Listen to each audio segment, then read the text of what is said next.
तर आज आपण बनवलेलं आहे रात्रीच्या डाळीचं छान असं थालीपीठ. तर याच्यासाठी मी एक कांदा घेतलेला आहे. कांदा छान बारीक कट करून घेतला. कांदा कट केल्याच्यानंतर मी मिक्स पिठं घेतले.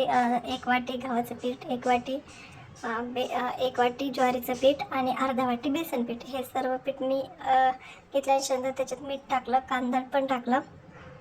कांदा मीठ ॲड केल्याच्यानंतर मी त्याच्यात थोडंसं चवीनुसार मीठ टाकून घेतलं.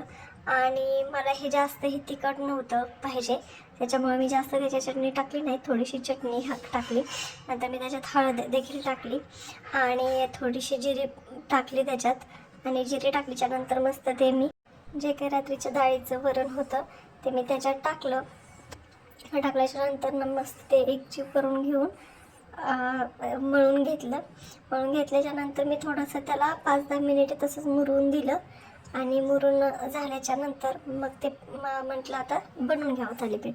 त्याच्यासाठी मी पॅन गरम करायला ठेवला. पॅन गरम झाल्याच्यानंतर पॅनमध्ये तेल ॲड केलं आणि तेल टाकल्याच्यानंतर मी ते डायरेक्टली पॅनमध्येच जे काही मला थालीपीठ बनवायचं होतं ते थापून घेतलं.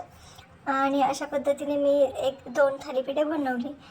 थापून झाल्याच्यानंतर मी त्याला थोडेसे हे करून घेतले, कारण त्याच्यातून वाफ जाईल म्हणून आणि ते छान हे होईल म्हणून.